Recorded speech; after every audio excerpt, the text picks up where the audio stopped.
What are we doing next? We're off to the main topic. Yep. It's called Plum Tracks. Yeah, so Limited. let's talk about this. There is an issue that sits at law, and it sits under what are called fiduciary duties or the common law duties that sit behind the relationship of an employer and employee.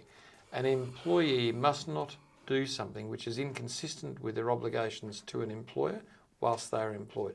That includes setting up a business that is in competition, and that's what this case Plum Tracks is about. And I guess one of the issues that I want to say again is the complexity of common law and fiduciary duties is something that sits in the court process that have these fights on a regular basis, commonly in a commercial context. When it's agitated before the Fair Work Commission, there's a much more practical view taken, perhaps legally not as sharp, but in Plum Tracks' case, there was a person who was doing all the preparatory work to setting up a competing business, put up an Instagram site, but had not acted upon it at that stage.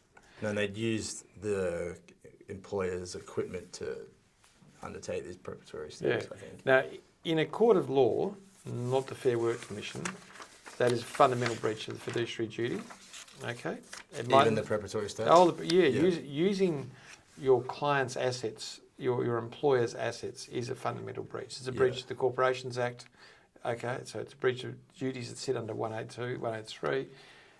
But here in the Fair Work Commission, they said, but it wasn't really competition because they hadn't started competing at this stage. Yeah.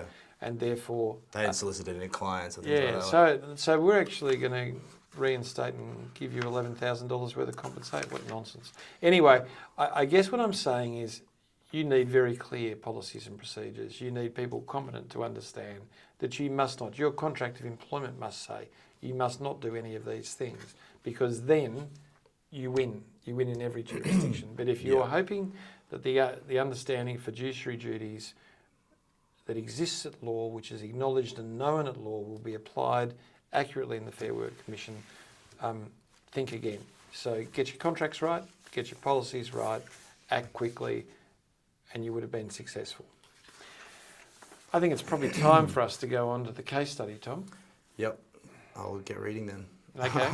Wilma was not happy. Her boss appeared to be excluding her from key meetings and treating her poorly. It all started after the strategic sales retreat at Deep Sleep Winery in September. Wilma had spoken at the retreat on the intrusion of AI into online selling. Her presentation was well received, perhaps the best of the retreat. Her boss, Candida, did not fare so well. She undertook an analysis of historical sales and the audience felt blamed. The CEO, in wrapping up the retreat, mentioned Wilma's talent, imagination, and leadership in the changing world. He pointedly explained that history speaks more eloquently about the failure of leadership to embrace change. Now, with a new direction from Wilma, the pathway forward should be paved with gold. At the last night drinks, Candida took Wilma aside and told her to never upstage her again. Wilma felt humiliated. Candida angrily noted how blindsided she felt by what Wilma had said. Wilma could smell alcohol on her. She knew the CEO had worked with her on the paper and rated her highly. She also knew that Candida had sidestepped the project months earlier. Wilma tried to be kind and change the subject, but Candida continued. When they returned from the retreat, Wilma noticed changes in the way Candida worked with her. The sole method of communication was now by email. Her work instructions were unclear and high level, and when Wilma sought clarification, she received brusque comments directing her to put her head down and do it. Wilma sometimes failed to read the tea leaves, and when she did, Candida pounced. Wilma applied for a job with a competitor and advised her CEO. She explained what happened and said it was now untenable and was starting to affect her health and happiness. He told her to hold off and that he would fix it. He spoke to HR, who investigated claims of bullying by Candida toward Wilma. The HR manager found the claims of bullying substantiated and issued a show cause notice to Candida, stating that the allegations of bullying were substantiated, but that there was no particulars of how she was said to have been bullied. Candida sent a certificate of capacity from her GP, stating she had been hurt and humiliated from the retreat until now, and that the disciplinary process was the final straw. She suffered from an adjustment disorder, anxiety, and depression. All right, Tom. So the first question is, would Candida have a good workers' compensation claim? And I think we both agree overwhelmingly yes. Yeah, and Candida is the worker who had been accused of bullying, found substantiated claims, but they weren't properly put to her. That's exactly right. So she never had the procedural fairness. One of the key issues that sits around The acceptance of claims is so she's got a medical condition, a diagnosable medical condition under DSM. So she's got that. She's been treated in a manner which lacks procedural fairness and is fair. So there's no proper management action that occurred. Her claim will be accepted. It's easy to think about because you get accused of bullying, it's confirmed, but it was never said how you did it. No, that's right. How could you respond to it? Yeah. So that's it.